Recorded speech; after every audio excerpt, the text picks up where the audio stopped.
Friends, welcome to my YouTube channel study 24/7।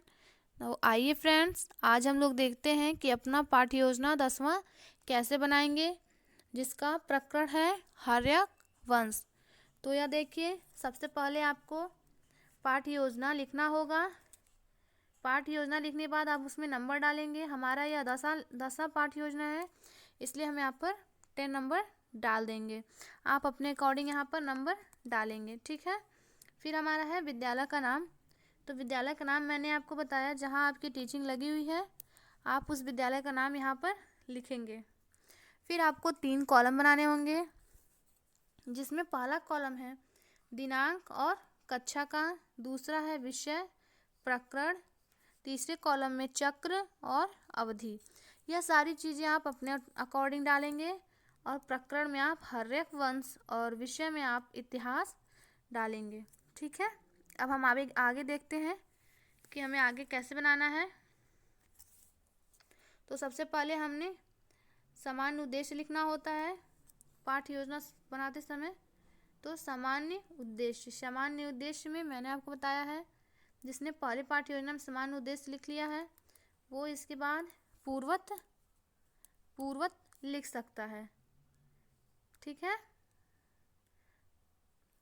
और इसके बाद देखिए, जिसने पाठ्य योजना में सामान्य उद्देश्य नहीं लिखा है, मैंने अपने चैनल पे वीडियो डाली है पाठ्य योजना सामान्य उद्देश्य की, आप वहाँ से जाकर देख सकते हैं, ठीक है। फिर हमारा अब आगे देखते हैं विशिष्ट उद्देश्य। विशिष्ट उद्देश्य में आपको 3 बिंदु मिलेंगे। पहला है ज्ञानात्मक उद्देश्य, दूसरा बोधात्मक उद्देश्य और तीसरा है हमारा क्रियात्मक उद्देश्य। अब हम इनके अंदर जो बिंदु हैं उनके बारे में जान लेते हैं कि हमें क्या लिखना होगा। तो जैसे देखिए, ज्ञानात्मक उद्देश्य का पहला बिंदु है हमारा छात्रों को हर्यक वंश की जानकारी प्राप्त होगी। दूसरा बिंदु है हमारा छात्रों को हर्यक वंश के सभी शासकों के विजय में जानकारी प्राप्त होगी। सॉरी दोस्तों, विषय लिखा है। फिर हमारा आगे देखिए, बोधात्मक उद्देश्य में पहला बिंदु है छात्रों को हर्यक वंश से संबंधित अन्य शासकों व शासन व्यवस्था का बोध होगा। फिर हमारा क्रियात्मक उद्देश्य है। क्रियात्मक उद्देश्य का पहला बिंदु है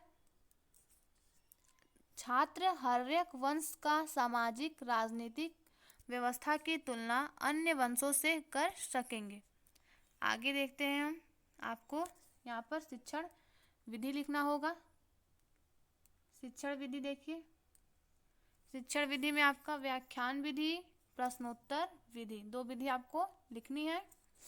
फिर हमारा सहायक सामग्री है। सहायक सामग्री में आप चौक, डस्टर आदि लिख सकते हैं, जो आप छात्रों को समझाने के लिए जिन भी वस्तुओं का प्रयोग करते हैं कक्षा में, उसे सहायक सामग्री में आपको लिखना होता है। यदि आप कोई चार्ट बनाते हैं तो भी आपको यहाँ पर वो चार्ट के बारे में लिखना होता है कि आपने क्या बनाया है, ठीक है। अब हम आगे देखते हैं पूर्व ज्ञान में आपको लिखना होगा सभी छात्र हर्यक वंश के बारे में सामान्य जानकारी रखते हैं। फिर आप देखिए प्रस्तावना प्रश्न पाठ्य योजना में सबसे महत्वपूर्ण होता है, इसे ध्यान से लिखना या बनाना चाहिए। जैसे आपको प्रस्तावना प्रश्न के लिए आपको 3 कॉलम बनाने होंगे। पहला है प्रस्तावना प्रश्न, दूसरा है छात्र अध्यापिका क्रिया, यदि छात्र है तो छात्रा अध्यापक।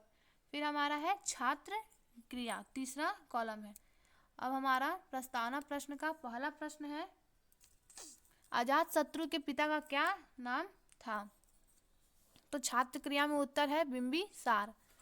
दूसरा प्रश्न है हमारा बिंबिसार ने किस वंश की स्थापना की थी।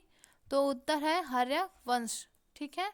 फिर हमारा तीसरा प्रश्न है हर्यक वंश के बारे में आप क्या जानते हैं। तो यह हमारा समस्यात्मक प्रश्न है, जिसका स्पष्टीकरण आगे आपको शिक्षा छात्रा अध्यापिका क्रिया में देना होता है। जैसे यह देखिए, अब हम लिखेंगे उद्देश्य कथन। उद्देश्य कथन में आप लिखेंगे, छात्रों आज हम हर्यक वंश के बारे में विस्तृत अध्ययन करेंगे। ठीक है।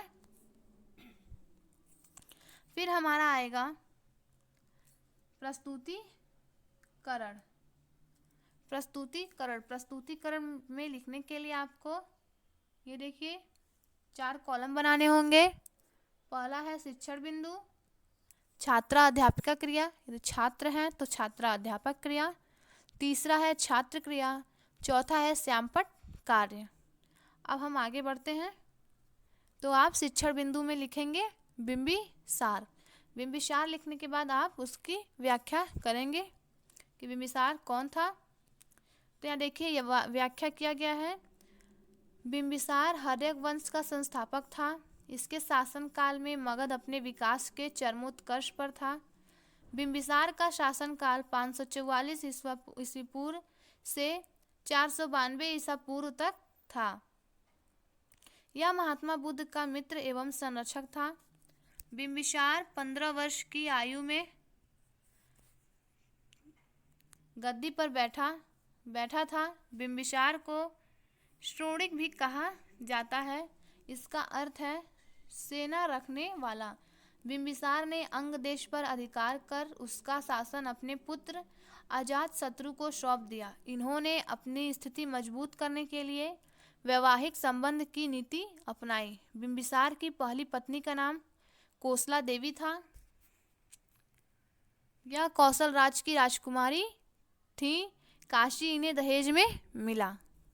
ठीक है। अब आपको देखिए क्या लिखना है, छात्रा अध्यापक क्रिया में आप जहाँ स्पष्टीकरण देंगे या व्याख्यान जहाँ करेंगे आप, वहाँ छात्र क्रिया में आपको यह लिखना होगा कि छात्र ध्यान से सुनते हैं या छात्र ध्यान पूर्वक सुन रहे हैं। ठीक है। फिर आप हमारा लिखेंगे श्यामपट्ट कार्य में व्याख्यान विधि। व्याख्यान विधि लिखने के बाद आप इनमें से मेन पॉइंट्स को श्यामपट्ट कार्य में लिखेंगे। जैसे बिंबिसार का शासन 544 ईसा पूर्व से 492 ईसा पूर्व तक था। फिर हमारा आगे देखिए, मैंने आपको बताया श्यामपट्ट कार्य में आपको मेन पॉइंट्स को लिखना है। जैसे यहाँ पर बिंबिसार को श्रोणिक कहा जाता है। अब हम आगे बढ़ते हैं। आपको स्पष्टीकरण या व्याख्यान देने के तुरंत बाद बोध प्रश्न पूछने होते हैं। जो आप स्पष्टीकरण देते हैं या व्याख्यान देते हैं, बोध प्रश्न उन्हीं में से लिए जाते हैं। जैसे बोध प्रश्न का पहला प्रश्न है हमारा, बिंबिसार के बेटे का क्या नाम था? तो उत्तर है अजातशत्रु।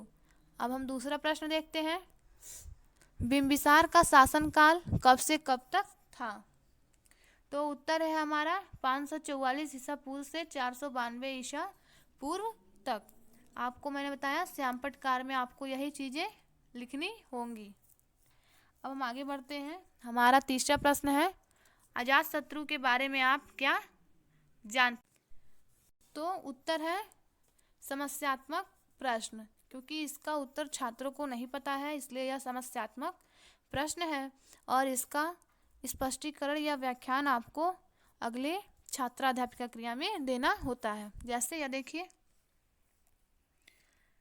फिर से आप न्यू पेज पे, मतलब आपकी पेज जो ख़त्म हो गई है वहाँ से आप लिखेंगे तो बनाएंगे आप 4 कॉलम। शिक्षण बिंदु, छात्रा अध्यापिका क्रिया, छात्र क्रिया, श्यामपट्ट कार्य। अब आप लिखेंगे शिक्षण बिंदु में अजातशत्रु। फिर आप स्पष्टीकरण देंगे या व्याख्यान। अजातशत्रु 492-460 बीसी तक हर्यक वंश पर शासन किया।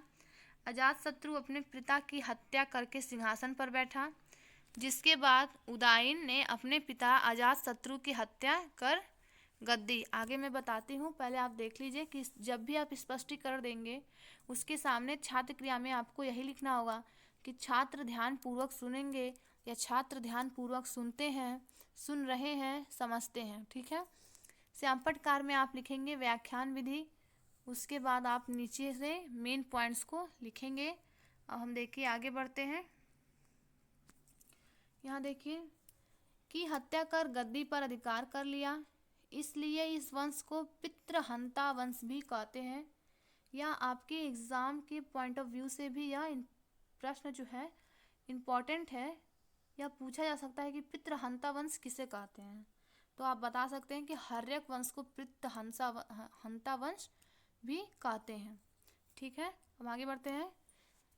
इसके शासनकाल में हर्यक वंश अपने चरमोत्कर्ष पर पहुंच गया था। 483 बीसी में अजातशत्रु के शासन में प्रथम बौद्ध संगीति का आयोजन किया गया। देखिए, जो प्रथम बौद्ध संगीति हुई थी अजातशत्रु के शासन में हुई थी। अजातशत्रु को कुड़िक के नाम से भी जाना जाता है। चंपारण काल में आप लिखेंगे 483 बीसी में प्रथम बौद्ध संगीति का आयोजन हुआ। किसके शासनकाल में? अजातशत्रु के। यह भी आपके एग्जाम में प्रश्न आता है कि प्रथम बौद्ध संगीति कब हुई थी, तो यह भी इसका उत्तर आप याद कर लेंगे। फिर आपको बोधात्मक प्रश्न यानी बोध प्रश्न पूछने हैं, तो बोध प्रश्न स्पष्टीकरण देने के बाद तुरंत पूछा जाता है। तो देखिए, पहला प्रश्न है अजातशत्रु के पिता का क्या नाम था? उत्तर है बिंबिसार। दूसरा प्रश्न हमारा, किस वंश को पितृहंता वंश कहा जाता है? तो इसका उत्तर होगा हर्यक वंश। फिर हमारा श्यामपट्टकार में आपको यही मेन पॉइंट्स को लिख देने हैं। आगे बढ़ते हैं हम। यहाँ देखिए, निरीक्षण कार्य में र पे बड़ी की मात्रा होगी, आप ध्यान दीजिएगा। तो देखिए, निरीक्षण कार्य में आपको लिखना होगा छात्रा अध्यापिका छात्रों को श्यामपट्ट कार्य लिखने का निर्देश देकर स्वयं संपूर्ण कक्षा का निरीक्षण करेंगी। फिर हमारा आता है पुनरावृत्ति प्रश्न। सभी पाठ को पढ़ाने के बाद, अर्थात शुरू से अंत तक जो प्रकरण है हमारा, उसे पढ़ाने के बाद प्रकरण से रिलेटेड प्रश्न जो है पुनरावृत्ति प्रश्न में शामिल किए जाते हैं। जैसे हमारा पहला प्रश्न है, प्रथम बौद्ध संगीति का आयोजन किसके शासनकाल में हुआ? उत्तर है किसके शासनकाल में हुआ? अजातशत्रु के शासनकाल में हुआ था। दूसरा प्रश्न हमारा, अजातशत्रु ने कितने समय तक शासन किया? तो 492 से 460 बीसी तक। फिर हमारा है बिंबिसार को और किस नाम से जाना जाता है? उत्तर है श्रोणिक। चौथा प्रश्न हमारा, उदयन ने किस नदी के संगम पर किला बनवाया? इसका उत्तर है गंगा और, कौन सी नदी है ये? हाँ, गंगा और सोन नदी। पांचवा प्रश्न हमारा, अजातशत्रु को और किस नाम से जानते हैं? तो उत्तर है कुड़िक नाम से अजातशत्रु को जानते हैं। आइए हम देखते हैं गृह कार्य में हमें क्या लिखना है। गृह कार्य देखिए, हेडिंग डालेंगे आप गृह कार्य में आपको लिखना है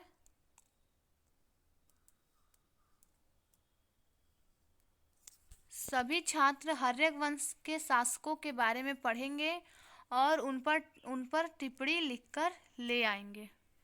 फिर हमारा सबसे अंतिम में आता है जो हेडिंग, वो है समीक्षा डाल के आप छोड़ देंगे,